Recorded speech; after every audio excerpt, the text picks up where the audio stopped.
In the final years of World War II, one machine seemed to stand above the rest: the German Tiger tank. Its thick armor and devastating gun earned it a fearsome reputation on every front. Crews inside believed they were riding in a fortress of steel, almost untouchable. But then, reports began to surface from the battlefield, stories of a strange shell that did the impossible. Instead of bouncing off Tiger armor, it passed through it cleanly, tearing open plates that were supposed to be impenetrable, and leaving entire command staffs in stunned silence. In this documentary, we follow the trail of that so-called ghost shell, what it was, how it worked, and why it shook German confidence in their most famous tank. In the bitter winter of 1944, as the war in Europe dragged into its most desperate phase, one symbol of German military engineering still commanded respect and fear across every battlefield: the Tiger I heavy tank. With its thick armor, brutal firepower, and near-mythical battlefield reputation, the Tiger stood as the mechanical embodiment of German confidence. To many Allied crews, it wasn't just a tank, it was a nightmare made of steel. The Tiger's reputation had been built over years of bloody combat. On the Eastern Front, Soviet crews often reported that their shells bounced harmlessly off the Tiger's armor, unless they closed in dangerously close or used specialized rounds. In North Africa, British tank commanders described engagements where their shots failed to even dent the beast. And across Western Europe, American Sherman crews learned quickly that a frontal duel with a Tiger usually ended in disaster. Its armor was its greatest asset: 100 millimeters of face-hardened steel at the front, sloped and reinforced, designed to withstand the vast majority of Allied fire. To the men inside, that armor offered a strange kind of comfort, an illusion of near invincibility. Not absolute protection, of course, but close enough that many Tiger crews felt they could dictate the terms of any engagement. But by late 1944, cracks literal and metaphorical began forming in that illusion. The Allies had spent years developing new tactics and new ammunition designed specifically to counter German heavy tanks. Some of these innovations were crude, others experimental, and a few bordered on the extraordinary. And among these strange innovations, one would soon earn a chilling nickname among German crews: the ghost shell. Reports began to emerge from the front lines. Tiger tanks, machines built to endure, were being pierced cleanly by a single shell. No explosive plume, no catastrophic fireball, just sudden surgical penetration that left armor plates torn open as if made of thin sheet metal. What made these stories even more unsettling was that crews often didn't recognize the weapon responsible. The impact was too fast, too clean, too unexpected. German commanders initially dismissed the stories as exaggerations or battlefield confusion. Stress, fear, and chaos often distorted reality, and it wasn't uncommon for tank crews to misjudge what hit them. But as more incidents were recorded, the reports became harder to ignore. Something new was emerging on the battlefield, something capable of turning Tiger armor into paper. This wasn't just a tactical concern, it was psychological. If the Tiger, the pride of the armored forces, could be crippled by a single mysterious shot, then what hope did lesser vehicles have? Confidence inside the German armored corps began to waver, and internal memos reflected a growing unease. Something had changed, and no one yet understood what. To understand how the ghost shell came into existence, we need to step back from the frontline chaos and look at the years of research that led to it. By mid-war, the Allies understood a painful truth. Conventional tank shells were often ineffective against heavy German armor. Several Allied nations experimented with different solutions: larger guns, shaped charges, rocket-assisted rounds, and more exotic concepts that bordered on desperation. One particular development emerged not from a massive weapons laboratory, but from a specialized group of engineers studying high-velocity projectiles. Their idea was simple but radical. Instead of relying on brute force or explosive filler, what if a projectile could be made so incredibly fast that it punched through armor using pure kinetic energy? No explosive payload, no fragmentation, just unstoppable speed. This idea formed the foundation of what would later be known as the APDS armor-piercing discarding sabot round. It was unlike anything commonly used at the time. Instead of a full-caliber shell, it used a smaller, dense core wrapped in a lightweight outer casing. When fired, the casing would drop away, leaving the smaller projectile to accelerate dramatically, achieving velocities far beyond anything traditional tank rounds could reach. The early tests were astonishing. The tiny, dense core, often made of tungsten, sliced through thick steel plates with a kind of clean precision that shocked the observing officers. It didn't blast through with force, it cut through with speed. Armor that was supposed to resist direct hits crumpled like tin under the right conditions. But the engineers didn't celebrate. They knew they had created something powerful, perhaps too powerful for its time. The manufacturing demands were extreme. Tungsten was rare and expensive, and precision machining required skilled labor. Worse still, the sabot pedal sometimes behaved unpredictably, causing accuracy issues at longer ranges. It was a weapon ahead of its industrial era. Still, the Allies pushed forward.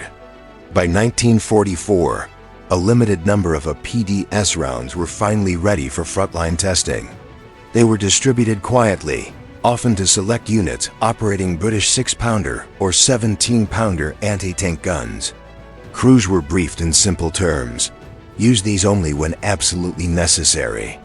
Supplies were limited, the technology delicate, and the results potentially game-changing. No one on the German side knew such a weapon existed.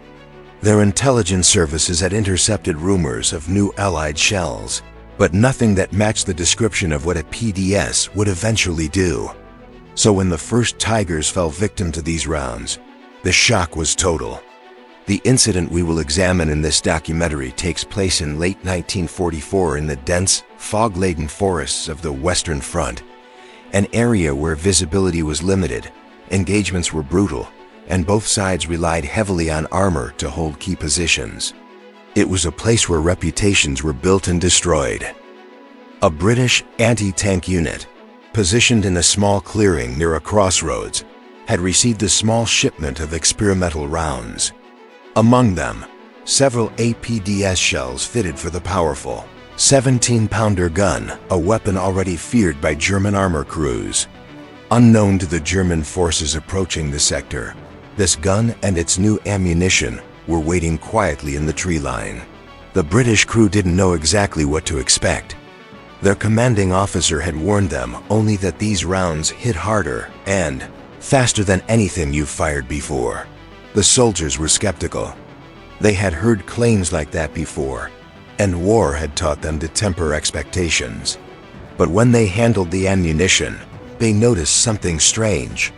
The rounds felt lighter, almost unnervingly so.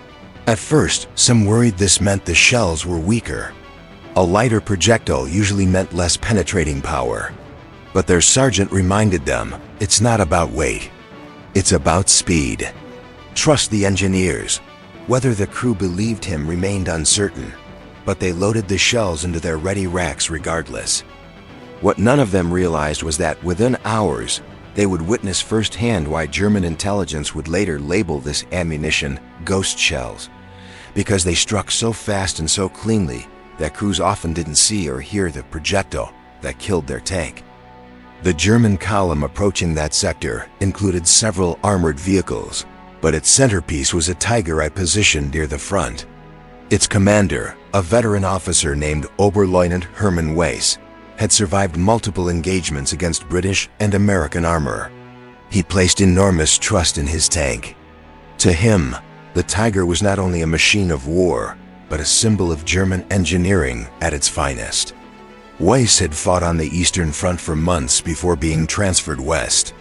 Compared to the chaos he'd seen around Kursk and Kharkov, the fighting in France and Belgium felt different, tighter, more claustrophobic.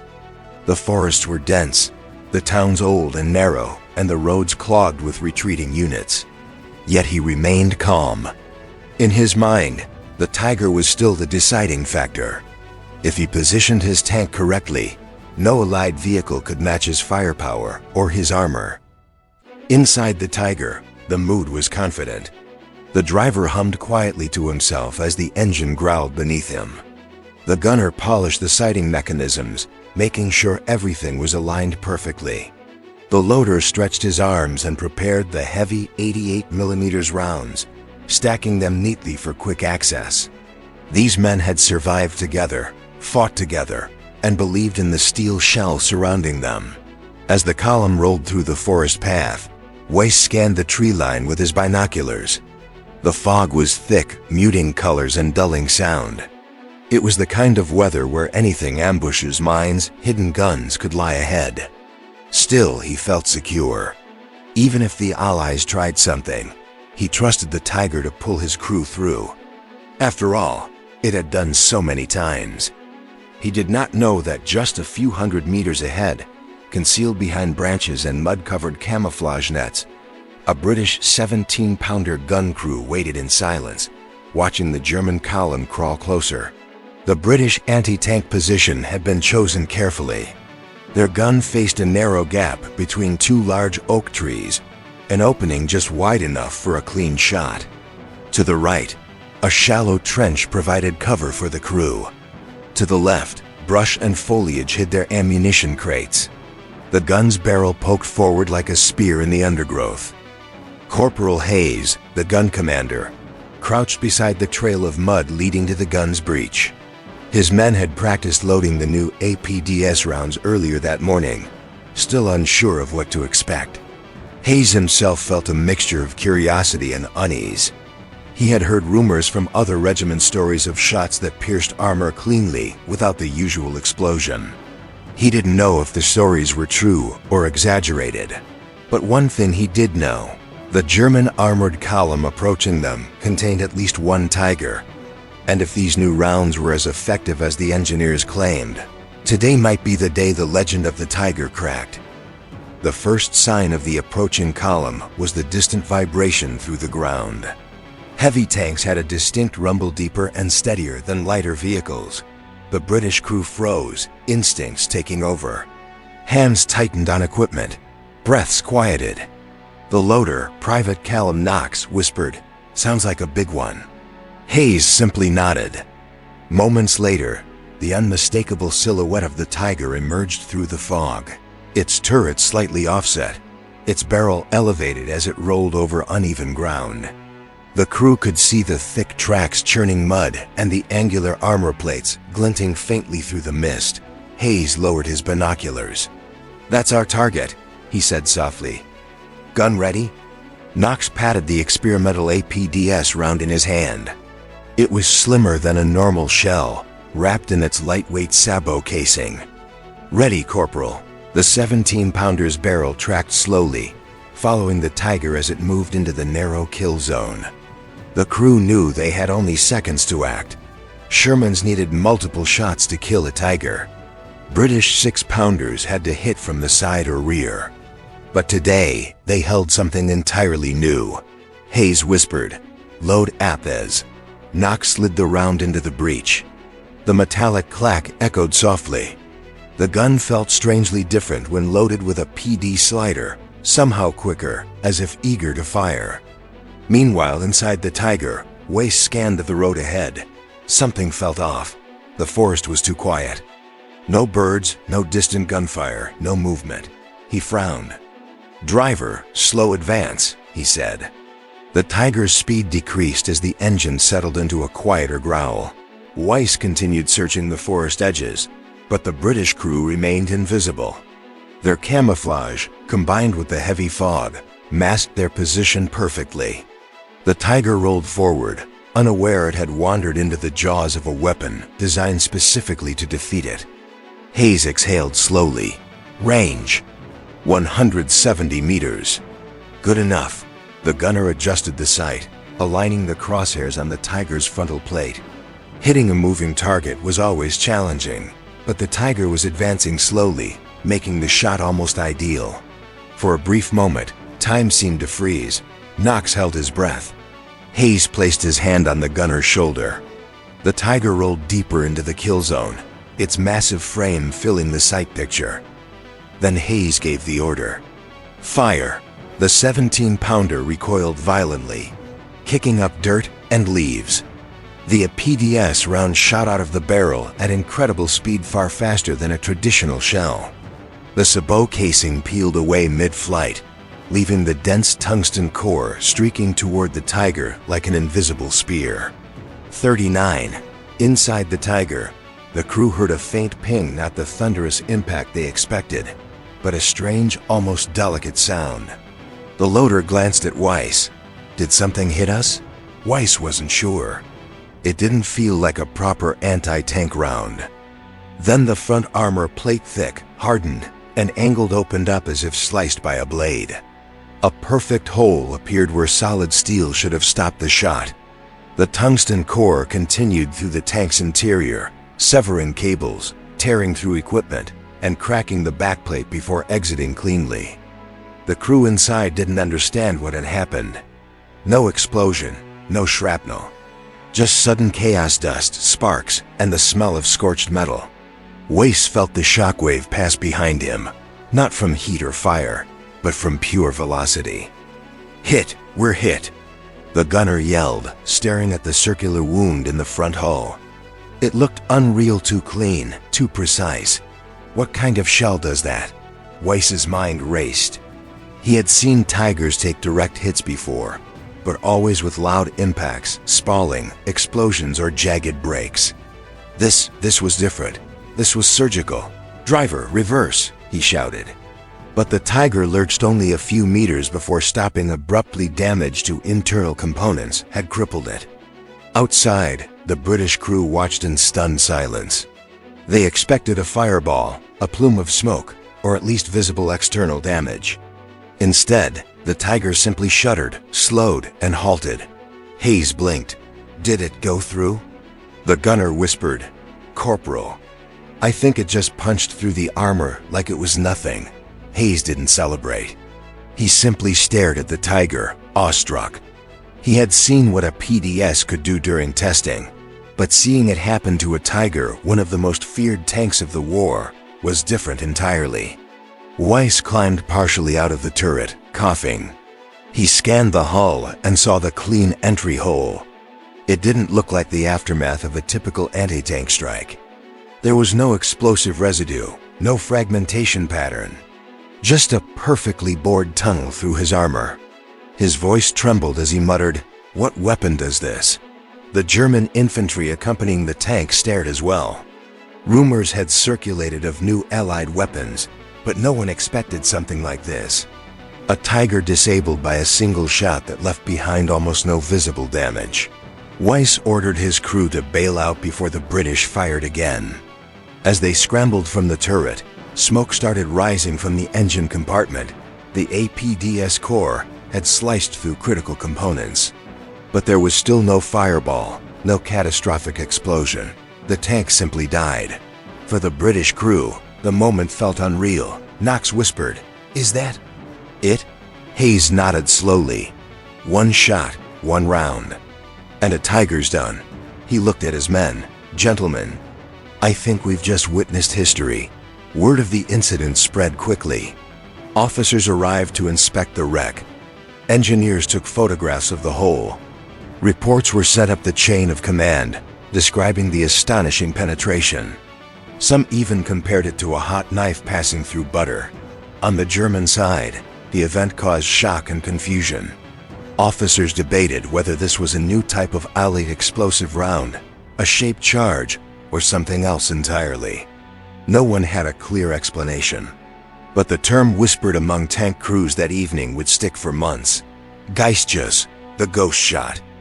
It was the only name that made sense. The shell seemed to appear from nowhere, pass through armor without sound, and kill a tank without a traditional explosion. To the men who witnessed it, it felt supernatural. And this was only the beginning. More incidents would follow, and each would leave German commanders increasingly uneasy. Because the APDS was not merely a new shell. It was a sign that the era of the Tiger's dominance was coming to an end. 55 in the days following the first ghost shell incident. British intelligence officers began gathering every detail they could.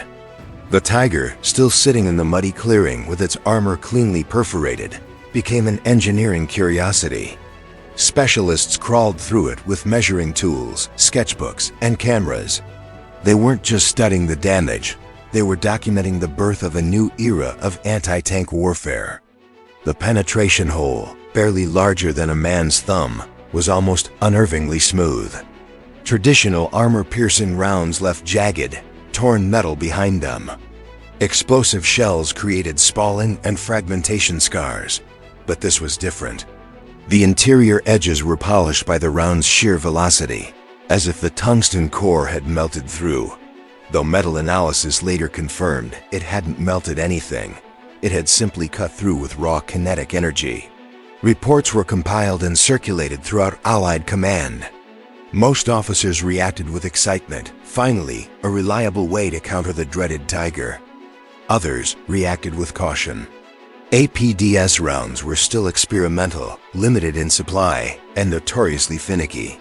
They required well-trained gun crews, precision manufacturing, and careful handling.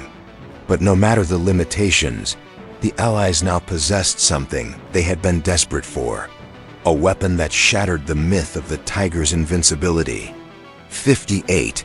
Meanwhile, across the front line, German armored units were dealing with a growing sense of unease. The Tiger's reputation had been built on its resilience. Its armor was its identity. To know that an Allied gun could pierce it so cleanly was not just a tactical concern, it was an emotional blow.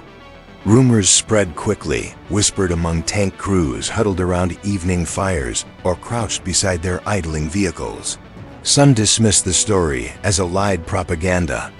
Others insisted it must have been a lucky hit or an unusually thin piece of armor. A few suggested sabotage or a manufacturing defect. But the more superstitious soldiers began speaking of a mysterious new British weapon, one that moved too fast to see, struck without warning, and left behind wounds unlike anything they had ever encountered. German officers convened to investigate. Engineers inspected the Tiger wreck, scratching their heads at the precision of the entry hole. Reports described it as clean, circular, and impossible to attribute to standard Allied ammunition. Some officers speculated that the Allies had developed a new type of shaped charge. Others suggested experimental chemical or thermal rounds. But no one imagined a kinetic rod traveling faster than any round they had encountered before. The mystery deepened when more incidents occurred. In a separate engagement near the Belgian-German border, another Tiger suffered a similar defeat. This time, the crew survived long enough to report what they saw. Nothing. No flash, no visible projectile. Just a faint tapping sound followed by catastrophic internal damage. The crew described the event as being struck by air. The nickname Ghost Shell spread even faster. The German High Command requested immediate evaluations of Allied gun technology. Their intelligence units compiled known data on British and American anti-tank weapons. They reviewed information on the 17-pounder gun, which had already earned a reputation for being dangerously effective, especially on Sherman Firefly tanks. But nothing in their reports mentioned a projectile capable of such surgical penetration. Back on the Allied side, the British 17-pounder crews who had fired the APDS rounds were asked to provide first-hand accounts. Many of them expressed similar reactions: confusion, awe, and a sense of witnessing something revolutionary. Some crews even admitted they thought the round had missed entirely, only to realize moments later that the Tiger they fired upon had silently died. Training manuals were updated. APDS rounds were now officially authorized for use against heavy German armor. Supply chains were adjusted, though still limited, so that high-priority units could receive a small number of these precious projectiles. And while the rounds remained expensive and sometimes inaccurate at long range, their performance at close and medium range was undeniable. In one training session, a British instructor summarized the weapon's power in simple terms.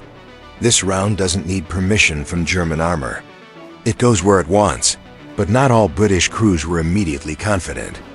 The APDS rounds behaved differently from conventional shells. Their lighter sabot made recoil feel unusual. The sound was sharper. And most concerningly, accuracy decreased beyond 900 meters due to early sabot designs lacking aerodynamic stability. Gun crews knew that if they fired a PDS from too far away, they risked missing something disastrous when facing Tigers. This meant a PDS was not a catch-all solution. It required discipline, nerves, and precise judgment. Crews needed to wait for the right moment to fire, often letting the enemy close dangerously close before pulling the trigger. Such restraint demanded professionalism and courage. One miscalculated shot could give away their position. Still, British crews embraced the challenge. They had fought too long against German heavy armor to ignore such a powerful new tool. Many remembered early engagements where Shermans fired shot after shot against Tigers, only to watch their rounds bounce off harmlessly. They remembered the fear of hearing an 88mm round scream past their turret. With a PDS, the battlefield suddenly felt more balanced. One Firefly commander later described this psychological shift. For the first time when we saw a Tiger, we didn't just pray and hide. We had something. Maybe not a guarantee, but a chance. As word spread, Allied strategists realized this new ammunition could influence entire operations. If Tigers could no longer roam battlefields with impunity, German commanders would be forced to adopt more cautious tactics, limiting their mobility and reducing their effectiveness. Heavy tanks that once spearheaded assaults might now hold back, uncertain of the unseen threat waiting in the trees. The shift was subtle at first. German Tigers began changing formation, using more infantry screens. They no longer drove confidently into open fields. Crews spent more time scanning tree lines, wary of hidden guns. Even the bravest commanders hesitated. But hesitation is lethal in war, and the Allies were quick to exploit it. On the British side, technicians continued refining APDS performance. Engineers worked tirelessly to improve sabot pedal separation, increase accuracy, and strengthen the tungsten cores.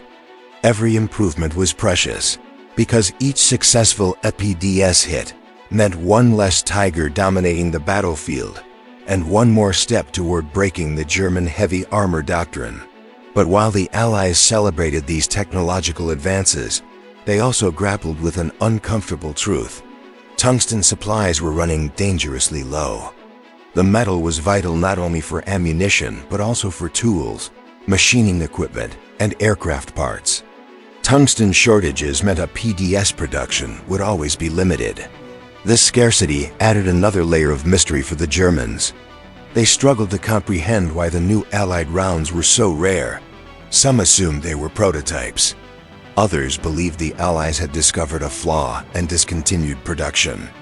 Only a handful of German officers correctly suspected that the new ammunition required materials too scarce to mass produce. Meanwhile, on the ground, the battles intensified. December approached, and with it, one of the most important operations of the war, the German Ardennes Offensive, known later as the Battle of the Bulge. The foggy forests where the first ghost shell incident occurred would soon become the center of a massive confrontation. This was the moment when a PDS would prove whether it was merely an impressive experiment or a weapon capable of influencing the outcome of the largest German counteroffensive in the West. Days before the offensive began, Allied reconnaissance units observed increased German armored activity. More Tigers, Panthers, and armored half-tracks moved into the dense forests. German camouflage teams covered vehicles with branches. Engineers laid down new supply routes. Something was building. British and American commanders held emergency meetings.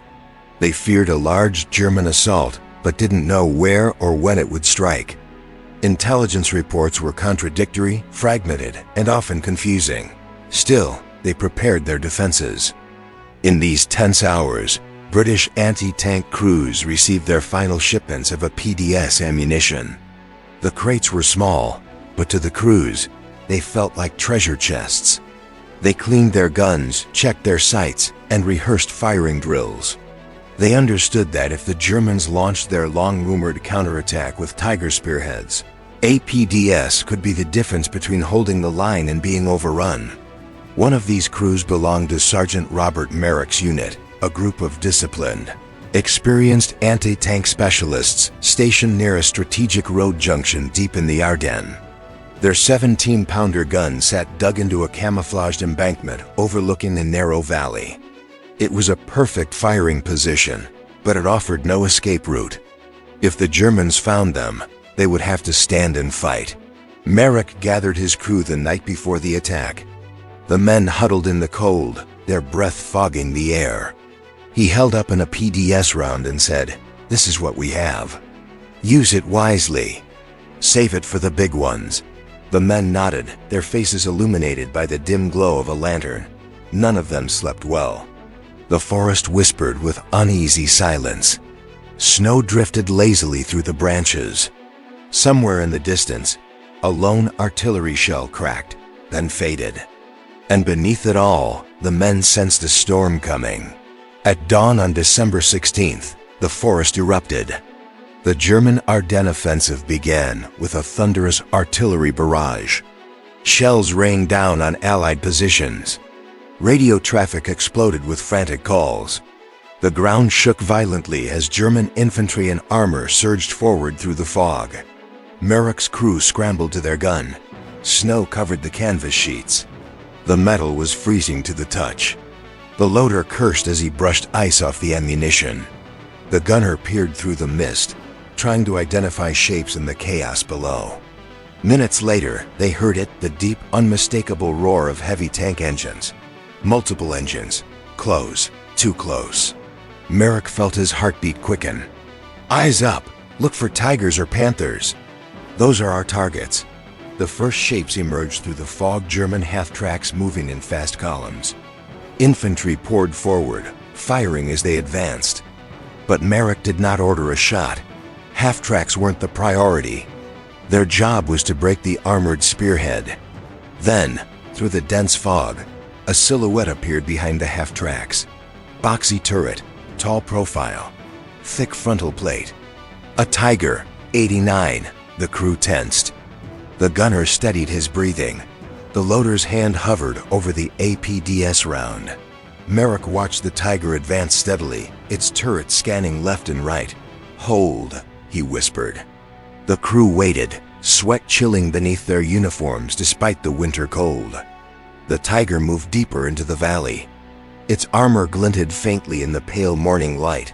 The distance closed, 300 meters, 250, 220. "Load APDS," Merrick said quietly. The loader slid the round into the breech with a solid metallic clack. The gunner adjusted his aim. The men braced themselves. Merrick whispered, "Wait for it. Steady." The Tiger turned slightly toward their position, exposing its massive front plate. "Fire!" The 17-pounder recoiled violently. Snow and dirt exploded outward. The APDS round screamed invisibly through the fog. A faint metallic ping echoed across the valley. The Tiger shuddered, jerked to a halt, and emitted a soft plume of smoke from its rear engine grill. Exhaled slowly. "Hit confirmed," the gunner muttered every bloody time. "It's like magic." Inside the Tiger, the crew was thrown forward as the shell passed through the frontal armor. The driver, stunned, gripped the controls in confusion. He knew what the impact of an armor-piercing round felt like. This was not it. There was no shattering crash, no violent spalling, no eruption of sparks, just a sudden clean intrusion of something impossibly fast. The gunner shouted, "What was that? Was it a ricochet?" But even as the words left his mouth, he knew it wasn't true. The impact had come from the front, not from a glancing angle. And the hole now visible through the swirling dust was impossibly precise, sharp-edged, and frightening. The tank commander in the turret tried to swing the 88mm gun toward the firing position, but the controls jammed halfway through the turn. Something inside the turret ring had been severed cleanly. "Systems not responding. Internal damage," he yelled, his voice trembling. Smoke began to seep from the engine compartment. Not flames, just the smell of ruptured wiring and scorched metal. The hull felt lifeless, as if its mechanical heart had suddenly stopped. The driver pressed the pedals, but the Tiger barely crawled forward before stalling completely. "Bail out!" the commander ordered, fear tightening his voice. The crew scrambled out, sliding down the tank's side as the fog swallowed them. They left behind a machine that, minutes earlier, had embodied invulnerability. From their hidden trench, Merrick's crew watched the figures abandoning the tank. "That's it," Merrick said quietly.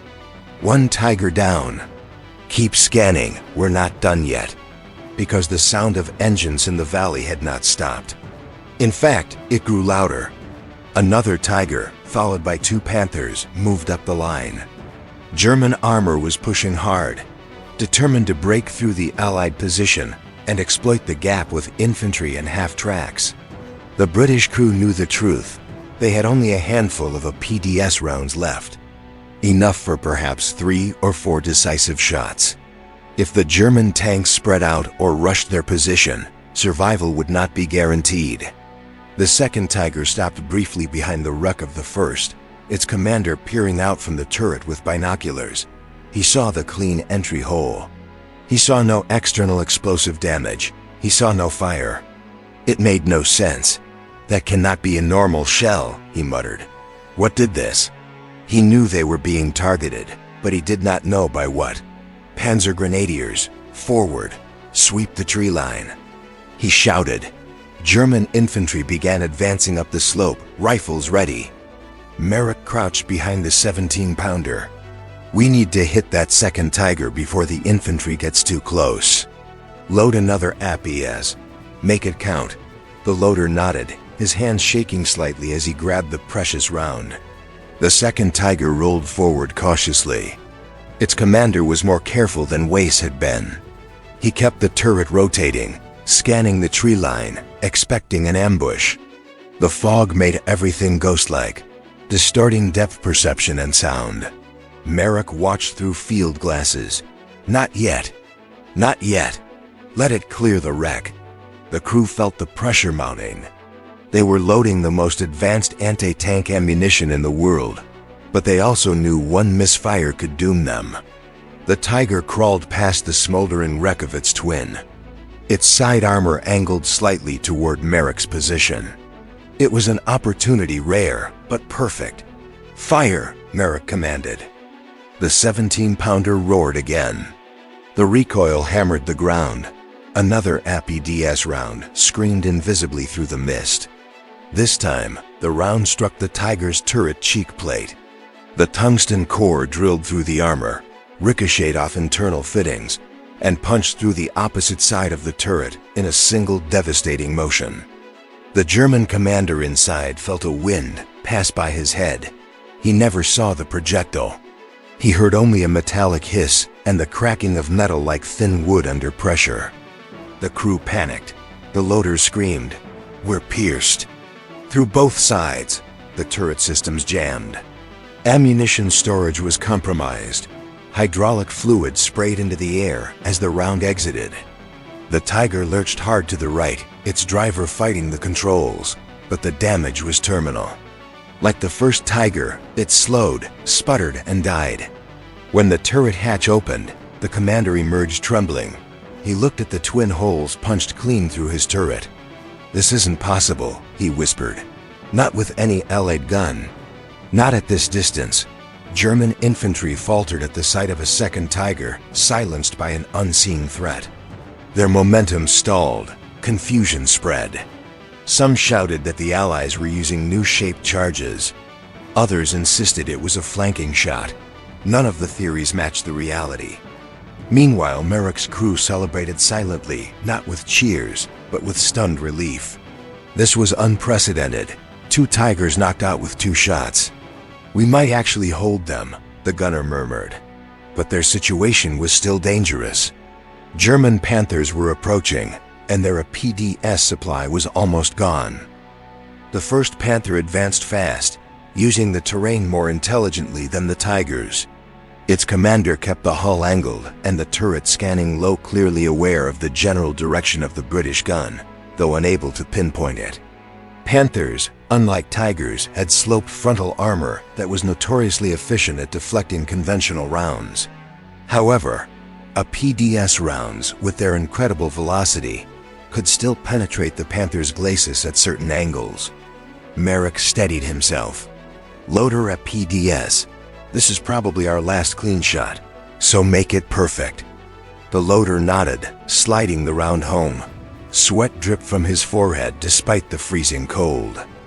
The Panther crept forward, its turret rotating like a watchful predator. It crossed the same valley that Tigers had attempted moments earlier, but unlike the Tigers, the Panther commander sensed danger. He spotted the faint muzzle flash residue on the hillside, just barely visible through the fog. "There!" he shouted. "Anti-tank gun! Fire before they reload!" But the British gun was already loaded. Merrick whispered, "Aim low. Go through the glacis." "On target," the gunner replied. "Fire!" The shot leapt from the barrel. The sabot peeled away. The core smashed into the Panther's sloped armor. The angle deflected part of the impact, but not enough. The tungsten penetrator bit deep, punching through the upper plate and severing mechanical linkages. The Panther jolted violently, then halted. Inside, the crew was thrown against their controls. The gun breech slammed upward. Sparks showered the turret. "We've been hit!" The loader yelled. The commander tried rotating the turret, but felt only grinding metal. "Turret's locked. Reverse, reverse." But the Panther only moved a few meters before dying completely. Merrick's crew erupted with a brief surge of relief, but their joy was short-lived. The loader opened the ammunition crate and froze. "Sergeant, we're out of APDS." The men exchanged nervous glances. Without APDS, the 17-pounder could still fight, but it would struggle against heavy armor from the front. German infantry and remaining armor regrouped. The fog thinned. They began firing blindly into the tree line, forcing Merrick's men to take cover. "Prepare heat and a PCBC," Merrick ordered. "We're not done." The Panzer Grenadiers spread out, advancing with caution now. They had just seen 3 armored giants fall to invisible blows. Their confidence was shaken. Behind them, German command vehicles received radio reports of the engagement. Officers listened in disbelief. 2 Tigers destroyed? How? By what? Their confusion grew as more details emerged. No explosions, no shrapnel, only perfect holes drilled through armor. Colonel Hartmann, one of the senior armored officers in the region, demanded the impossible. Recover the penetrated Tiger, inspect it on the spot. "I want answers." But retrieving a Tiger under fire was unrealistic. Still, the belief that something supernatural or technologically extraordinary had struck them was now spreading among the ranks. Back in the valley, Merrick's men prepared for another wave. They were down to their last crates of conventional ammunition. The APDS had done its work, but now survival depended on tactics, not advanced munitions.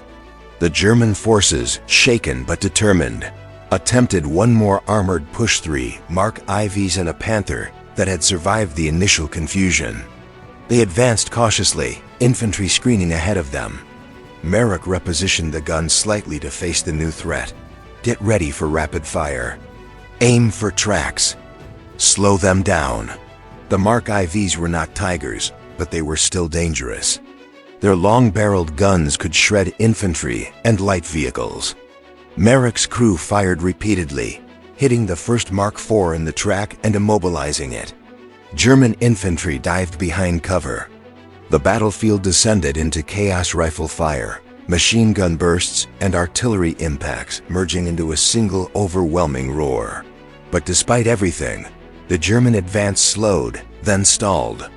The loss of 2 Tigers and the Panther had shattered the formation's confidence.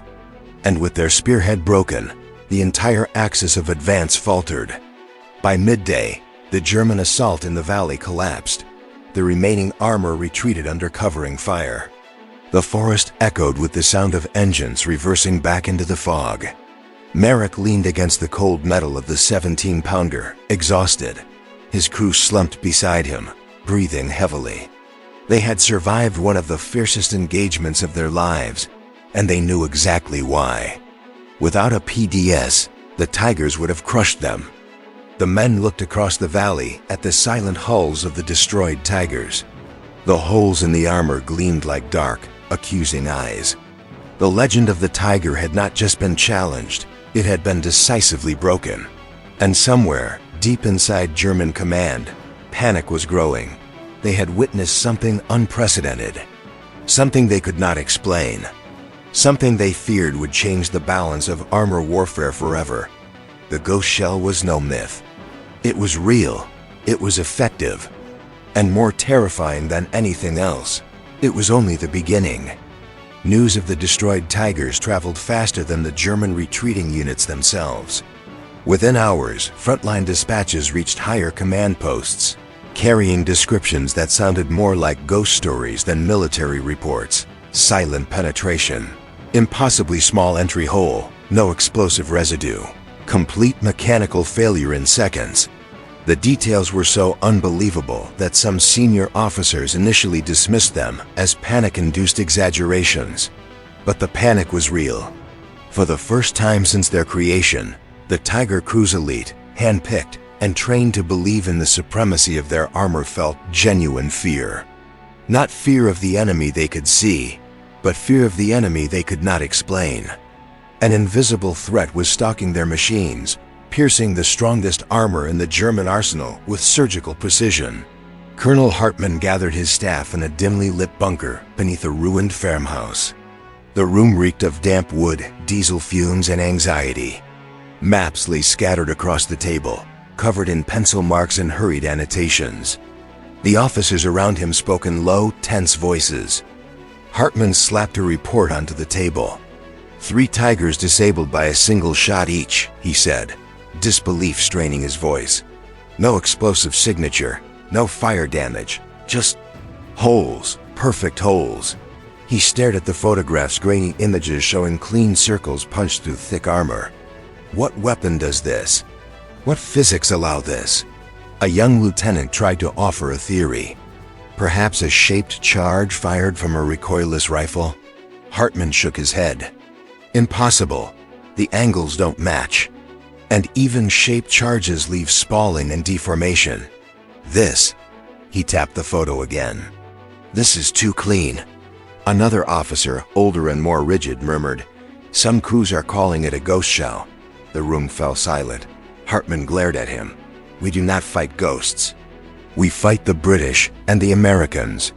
And they have invented something new." He leaned forward, lowering his voice. "If they can do this to a Tiger, they can do it to anything.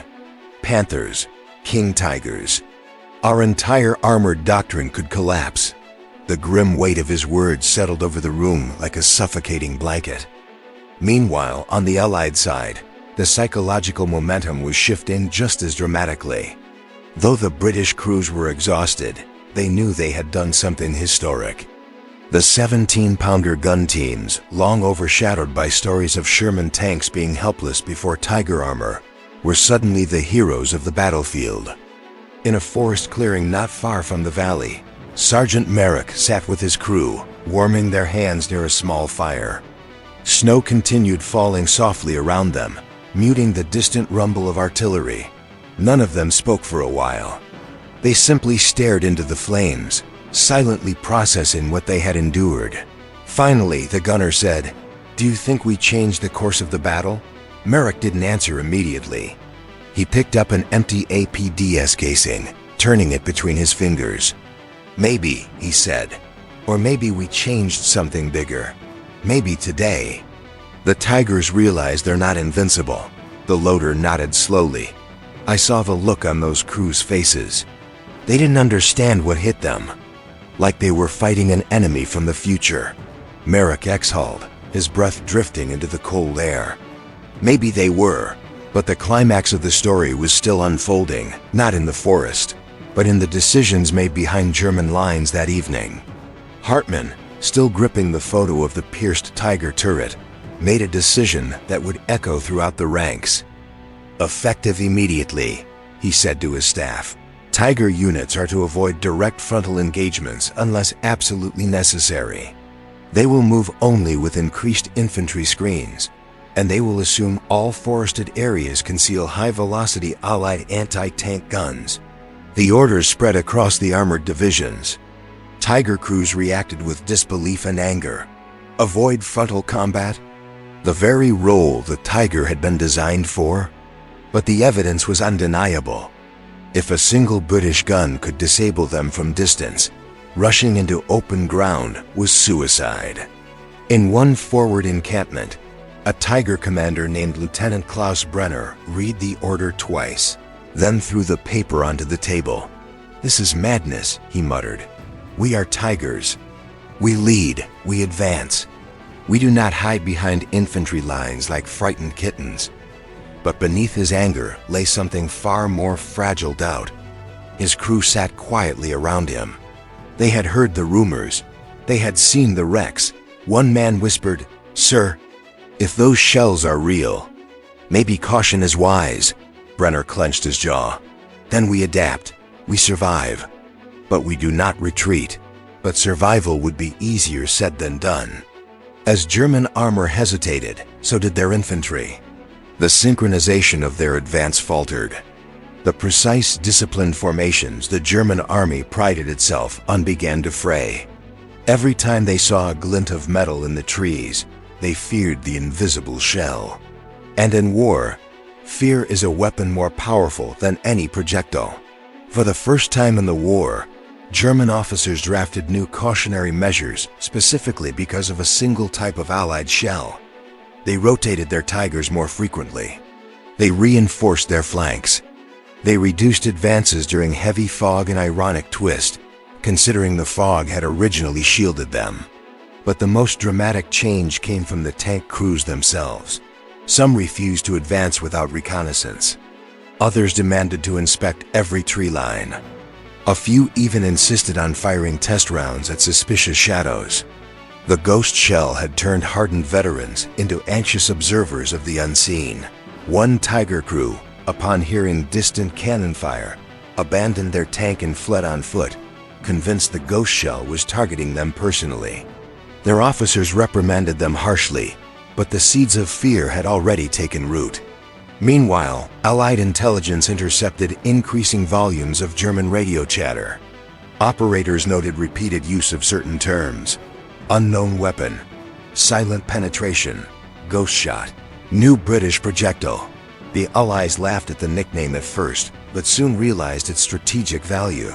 If German morale was shaking, the Allies had gained more than tactical superiority. They had gained psychological dominance. A Tiger commander who hesitates is a Tiger commander who is already losing. In London, intelligence officers prepared reports for high command. One analyst wrote, "The enemy now perceives our APDS as a weapon with near supernatural properties. This perception alone may reduce their willingness to deploy heavy armor aggressively." The moment encapsulated the climax perfectly. The Tiger, the very icon of German battlefield supremacy, was no longer feared. It was fearful. Back at the front, Merrick's crew received reinforcements and fresh ammunition. They prepared their gun again, digging deeper trenches and reinforcing their camouflage. As evening fell, they could see fires burning in the valley where the German advance had collapsed. The loader looked out across the darkening forest. "Do you think they'll try again?" Merrick nodded. "They have to, but next time, they'll move differently. They'll be careful, they'll be scared. And that's our advantage now," the gunner added. "They fear what they don't understand." Merrick replied, "Exactly. And the ghost shell. They understand least of all." That night, a cold wind blew through the trees, carrying with it the faint smell of engine fumes and burnt wiring. The destroyed Tigers stood as silent monuments to the turning point of the battle, a moment where technology, precision, and timing aligned to shatter a legend. In the German headquarters, Hartmann paced in frustration. He was a rational man, schooled in engineering and tactics. Yet he could not ignore the evidence in front of him. The photographs, the radio reports, the shaken voices of veteran tank commanders. Everything led to one terrifying conclusion. The Tiger, once the master of the battlefield, was now vulnerable. And vulnerability meant defeat. Hartmann issued one final order before midnight. All Tiger units will fall back to secondary defensive lines. Engage only at long range. Avoid unknown Allied guns. For a moment, he hesitated, staring at the map. He wondered if he had just witnessed the beginning of the end of Germany's armored dominance. He whispered to himself, "We built a beast. And now the enemy has found its hunter." By the time dawn broke the next morning, the fog over the valley had lifted, revealing a battlefield littered with the hulks of ruined vehicles, scattered equipment, and frozen footprints. But among all the debris, the images that struck Allied soldiers the most were the Tigers, silent, massive, imposing even in defeat, and yet pierced by holes so clean they looked unreal. Allied infantry units advancing to secure the area stopped beside the first Tiger, staring at the small circular wound on its armor. "That did this?" One soldier whispered, brushing his gloved hand against the steel. "That tiny hole?" Another shook his head. Not tiny, fast. It became clear that the psychological impact extended not only to the Germans, but to the Allies as well. Their confidence surged.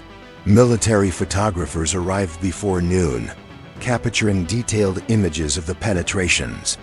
Analysts rushed to inspect the interior of the tanks. They found the same pattern in each one: precise entry, catastrophic internal damage, and minimal exit deformation. The tank interiors looked as if an invisible blade had swept through them. These photographs were quickly sent to Allied command centers, where they were studied with equal parts pride and astonishment. Reports were drafted highlighting the newfound effectiveness of APDS rounds and the success of the 17-pounder gun teams who had deployed them. It wasn't just a tactical victory, it was proof that the technological gap in armored warfare had begun to shift in the Allies' favor. Meanwhile, German engineers who later examined the wrecks found themselves confronting a phenomenon they could not easily explain. Some of them had spent years studying armor metallurgy and projectile dynamics, and yet the ghost shell baffled even them. The penetration looked almost industrial, not explosive. One engineer muttered, "This is not a normal weapon. This is physics used as a weapon." For German tank crews, the impact was even more devastating than the physical damage. The myth of the Tiger had been built on a foundation of psychological dominance. As long as crews believed their armor was impenetrable, they fought with confidence bordering on arrogance. With that illusion shattered, everything changed.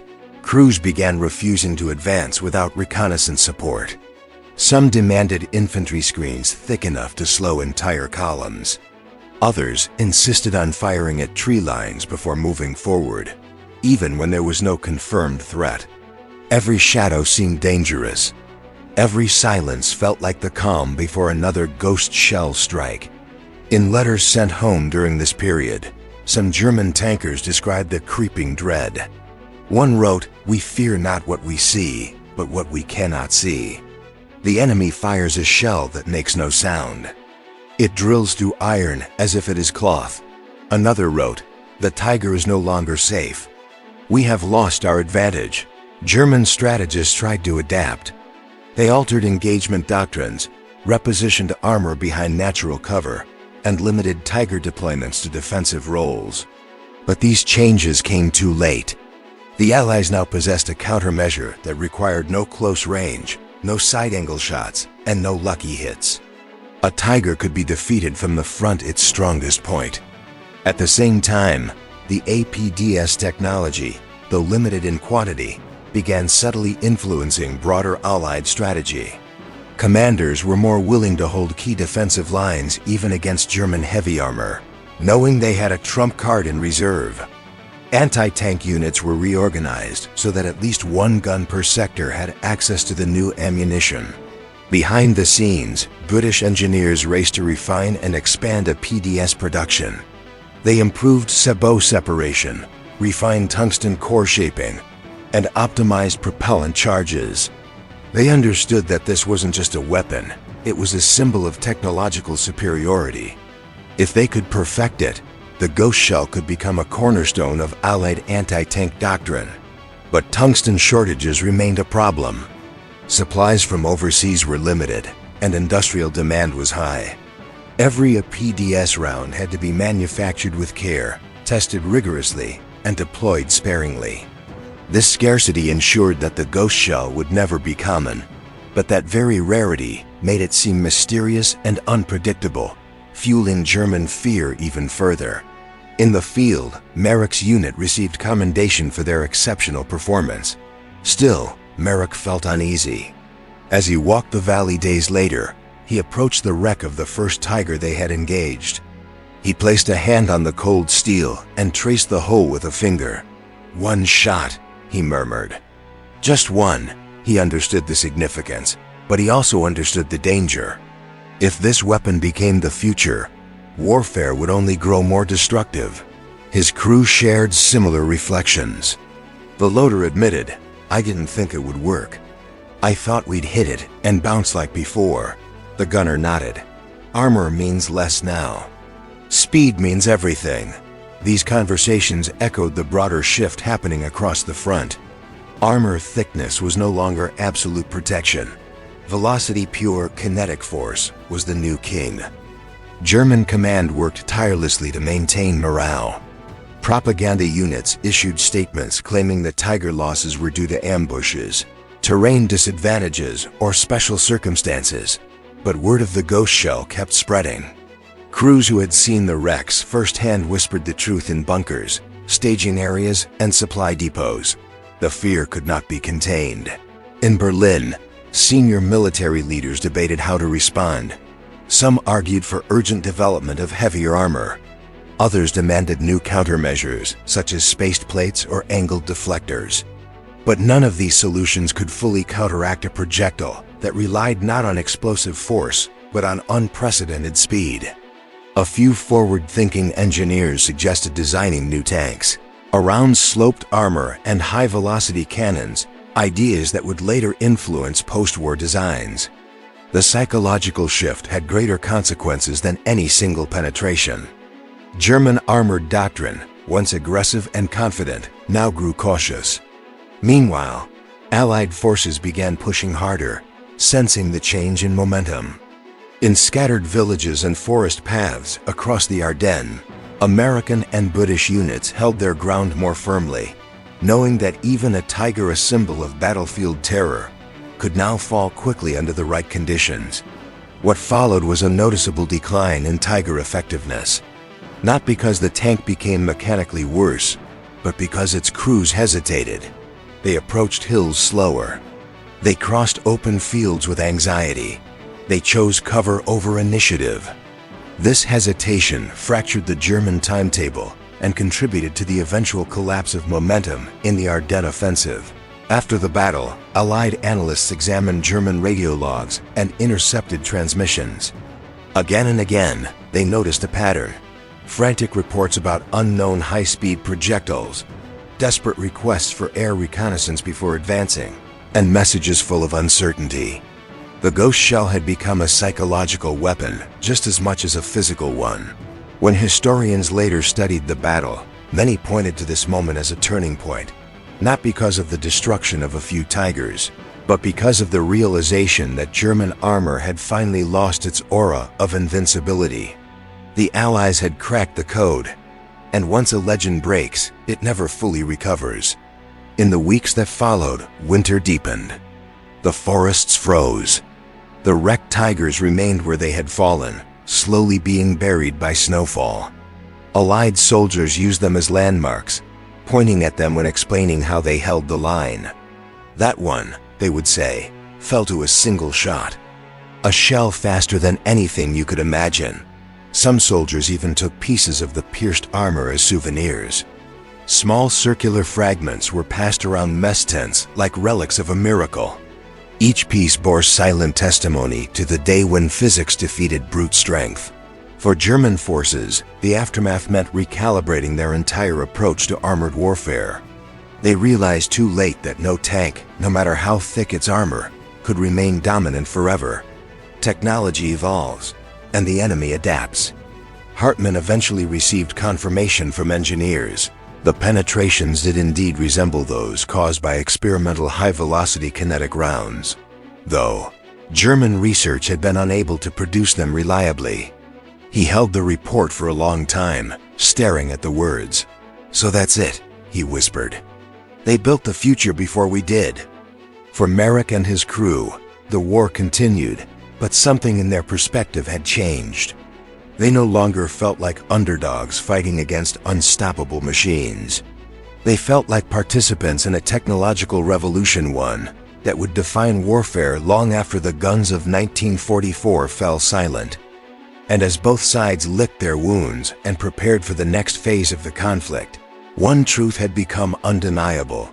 The era of the Tiger had ended, not with a massive explosive blast, not with a fiery battlefield duel, but with a small, silent hole punched by a shell moving too fast to see. In the end, the story of the ghost shell was not simply about a new weapon, it was about a shift in the balance of power. The Tiger, once feared across Europe, learned that even the thickest armor could be outmatched by innovation. A single high-velocity tungsten dart had rewritten the rules of armored warfare, proving that speed, precision, and engineering could topple even the most legendary machines. For the crews who fought that day, the memory lingered long after the snow melted and the front lines moved on. British gunners who once felt hopeless against German heavy armor discovered that they held a quiet, almost invisible advantage. German tankers who once advanced with unshakable confidence learned that even steel giants could bleed. Historians would later point to this moment as symbolic, a turning point where technology overtook mythology and where belief in invincibility finally broke. The ghost shell didn't just pierce armor, it pierced the psyche of an army. And as the war rolled toward its final months, one lesson echoed through every battlefield. No weapon, no matter how mighty, remains untouchable forever. Innovation always finds a way. If you enjoyed this story and want more real, dramatic moments from World War II, moments where technology, courage, and fate collide, make sure to subscribe. There are hundreds of hidden battles, forgotten breakthroughs, and unbelievable events still waiting to be told. Turn on notifications so you don't miss the next one, and I'll see you in the next documentary.